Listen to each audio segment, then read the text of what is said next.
ನಮ್ಮ ಭಾಷೆಗೋಸ್ಕರ ಯಾವತ್ತೂ ಹೋರಾಟ ಇದ್ದೇ ಇರುತ್ತೆ. ಭಾಷೆಗೋಸ್ಕರ ಪ್ರಾಣವನ್ನು ಕೊಡೋದಕ್ಕೆ ನಾವು ಸಿದ್ಧವಾಗಿರ್ತೀವಿ. ಯಾವತ್ತು ಕನ್ನಡಕ್ಕೆ ಜಯವಾಗಲಿ, ಕನ್ನಡಕ್ಕೆ ಜಯವಾಗಲಿ. ಇವತ್ತು ಮರಾಠಿಗರ ಆಳ್ವಿಕೆಯನ್ನು ನಾವು ತಡಿಲೇಬೇಕು. ಹೋರಾಟವನ್ನು ಸಂಪೂರ್ಣವಾಗಿ ಸರ್ಕಾರ ಹಾಗೂ ಪೊಲೀಸ್ ಇಲಾಖೆ ಯಾರೇ ನಿರ್ಬಂಧ ಮಾಡಲಿ, ಯಾರೇ ನಿರ್ಬಂಧ ಮಾಡಲಿ, ದೇಶಕ್ಕೋಸ್ಕರ ನಾಡಿಗೋಸ್ಕರ ಪ್ರಾಣ ಕೊಡಕ್ಕೆ ನಾವು ಸಿದ್ಧವಾಗಿದ್ದೀವಿ. ಕನ್ನಡಿಗರು ಸದಾ ಸಿದ್ಧವಾಗಿರ್ತಾರೆ.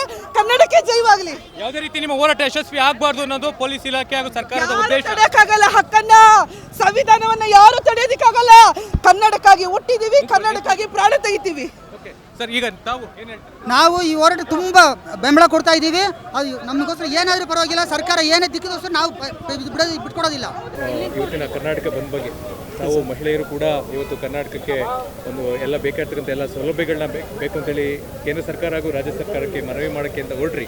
ಆದರೆ ಅದು ತಮ್ಮ ಒಂದು ಹೋರಾಟ ಇವತ್ತು ಹತ್ತಿಕ್ಕಿದೆ ಅಂತ ಸರ್ಕಾರ ಅಂತ ಎಲ್ಲರೂ ಆರೋಪವನ್ನು ಮಾಡ್ತಾ ಇದ್ದಾರೆ. ಹೌದು ಸರ್, ನಿಜ, ಖಂಡಿತವಾಗ್ಲೂ. ನೋಡಿ, ಇದು ನಮ್ಮ ಕನ್ನಡ ನಾಡು ನುಡಿ ಜಲ ಭಾಷೆ ಅಂತ ಬಂದರೆ ಪ್ರತಿಯೊಬ್ಬ ಈ ಕನ್ನಡ ಭೂಮಿಯಲ್ಲಿ ಒಂದು ತುತ್ತು ಅನ್ನ ತಿಂತಾ ಇರೋ ಒಬ್ಬ ವ್ಯಕ್ತಿ ಕೂಡ ಕನ್ನಡಿಗನೇ. ಅವನಿಗೆ ಅವನದೇ ಆದಂಥ ಜವಾಬ್ದಾರಿಯಿಂದ ಬರಬೇಕು. ನೋಡಿ, ಹೆಣ್ಮಕ್ಳು ನಾವು ಮನೇನು ಗೆಲ್ತೀರಿ, ಹೊರಗಡೆ ಬಂದು ಹೋರಾಟಕ್ಕೂ ನಿಲ್ತೀರಿ.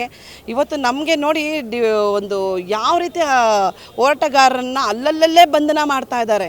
ಬೆಳಗ್ಗೆಯಿಂದ ಹೌಸ್ ಅರೆಸ್ಟ್ ಮಾಡಿದ್ದಾರೆ, ಮತ್ತು ಲಿಮಿಟ್ ಕ್ರಾಸ್ ಮಾಡೋಂಗಿಲ್ಲ. ನಾವು ಇಲ್ಲ ಅಂದರೆ 3-4 ಸ್ಟೇಷನಿಂದ ಲಿಮಿಟ್ ಕ್ರಾಸ್ ಮಾಡಿಕೊಂಡು ತಪ್ಪಿಸ್ಕೊಂಡು ಕಷ್ಟ ಬಿದ್ದು ಬಂದಿದ್ದೀರಿ ಸರ್. ಹೋರಾಟ ಈ ಮರಾಠಿಗಳ ಹಾವಳಿ ಜಾಸ್ತಿ ಆಗಿದೆ. ನಿಜವಾಗ್ಲೂ ಹೇಳ್ತೀನಿ, ಮನೆಗೆ ಹೆಣ್ಣು ಮಕ್ಕಳಂತೂ ನಾವು ಮನ್ಸು ಮಾಡಿದೆ ಪರ್ಕೆಗಳಿಟ್ಕೊಂಡು ರೋಡಾಗಿ ನಿಂತ್ಕೊತೀರಿ ಸರ್. ಈ ಮರಾಠಿಗರ ಹಾವಳಿ ನಿಲ್ಲಿಸಬೇಕು. ಏನು ಬೆಳಗಾವಿಯಲ್ಲಿ ಆಗ್ತಾ ಇರೋಂಥ ಅನ್ಯಾಯಗಳು ಕನ್ನಡಿಗನ ಮೇಲೆ ಆಗ್ತಾ ಇರೋಂಥ ದೌರ್ಜನ್ಯನ ನಿಲ್ಲಿಸಲೇಬೇಕು ಸರ್. ನಾವು ಹೆಣ್ಣು ಮಕ್ಕಳು ನಾವು ತನುಮನು ಧನವಾಗಿ ಬಂದು ಧೈರ್ಯವಾಗಿ ಕೇಸ್ ಹಾಕ್ಸ್ಕೊಳಕ್ಕೆ ನಾವು ರೆಡಿ ಇದೀವಿ ಸರ್. ನಮ್ಮ ನೆಲಕ್ಕೋಸ್ಕರ ನಾನು ಹುಟ್ಟಿ ಬೆಳೆದು ಈ ಭೂಮಿಗೆ ನನ್ನಿಂದನೂ ಒಂದು ಕೊಡುಗೆ ಅಂತ ಇರ್ತದೆ. ನಾವು ಹೆಣ್ಮಕ್ಳಾಗಿ ಎಲ್ಲದಕ್ಕೂ ನಾವು ಧೈರ್ಯವಾಗಿ ಬಂದು ಮುಂದೆ ನಿಂತಿದ್ದೀರಿ. ಪ್ರತಿಯೊಬ್ಬ ಹೆಣ್ಣುಮಕ್ಕಳು, ಪ್ರತಿಯೊಬ್ಬ ನಮ್ಮ ಕನ್ನಡಿಗರು ಈ ನೆಲದಲ್ಲಿ ತಿಂತಾ ಇರುವಂಥ ಪ್ರತಿಯೊಬ್ಬರೂ ಈ ಮಣ್ಣಿಗೆ ನೀವು ಋಣ ಬಿದ್ದಿದ್ದೀರಾ. ದಯವಿಟ್ಟು ಮುಂದೆ ಬನ್ನಿ. ಈ ಥರ ಒಂದು ಈ ಕುಚೇಷ್ಟೆ ಬುದ್ಧಿಗಳಿರೋಂಥ ವ್ಯಕ್ತಿಗಳ ವಿರುದ್ಧ ನಮ್ಮ ಧ್ವನಿ. ಬೆಳಗಾವಿನೂ ನಮ್ಮದೇ.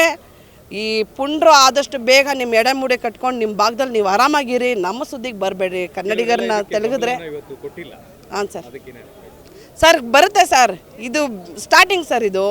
ಇದು ಸ್ಟಾರ್ಟಿಂಗ್ ನೋಡಿ, ನೆಕ್ಸ್ಟ್ ನೋಡಿ ಹಂಗೆ ಎಷ್ಟು ಹತ್ಕೊಳುತ್ತೆ ಕಿಚ್ಚು ಅಂತಂದರೆ ಸರ್. ಹೋರಾಟಗಾರರು ಇಲ್ಲ ಅಂದರೆ ನಮ್ಮ ಭೂಮಿಗೆ ಬೆಲೆನೇ ಇಲ್ಲ ಸರ್. ನಮ್ಮ ಭೂಮಿಗೆ ಬೆಲೆನೇ ಇಲ್ಲ. ಹೋರಾಟ ಇರಬೇಕು ಸರ್. ಅದು ಕರ್ನಾಟಕದಲ್ಲಿ ಇರುವಂಥ ಹೋರಾಟಗಾರರು ಯಾವ ರಾಜ್ಯದಲ್ಲಿದ್ದಾರೆ ಸರ್? ನೋಡಿಸ್ಬಿಡಿ ನೋಡೋಣ. ಇವರು ವಾಟಲ್ ನಾಗರ ಸಾಹೇಬ್ರಂಥವ್ರು, ಸಾರಾಗೋವಿಂದ್ ಸಾಹೇಬ್ರಂಥವ್ರು, ಶಿವರಾಮಗೌಡ್ರು ಅಂತ ಅನ್ನೋರು ಹಿರಿಯರು ದಿಗ್ಗಜರು ಹೋರಾಟಗಳ ಜೊತೆ ಎಲ್ಲ ಹೆಣ್ಣುಮಕ್ಕಳು ಸಮೇತ ನಾವು ಬಂದಿದ್ದೀರಿ ಅಂತಂದರೆ ನಾವು ಒಂದು ಗೌರವವಾಗಿ ತಗೊತೀರಿ ಸರ್. ಇವತ್ತು 100% ಈ ಮರಾಠಿ ಪುಂಡ್ರ ವಿರುದ್ಧ, ಈ ಶಿವಸೇನೆ ವಿರುದ್ಧವಾಗಿ ನಮ್ಮ ಹೆಣ್ಣುಮಕ್ಕಳು ಧ್ವನಿ ಕೂಡ ನಾವು ಕೊಟ್ಟಿದ್ದೀರಿ ಅಂತ ಹೇಳೋಕ್ಕೆ ಇಷ್ಟಪಡ್ತೀರಿ. ಜೈ ಭುವನೇಶ್ವರಿ, ಜೈ ಮಹಿಳಾ ಸಂಘಟನೆ.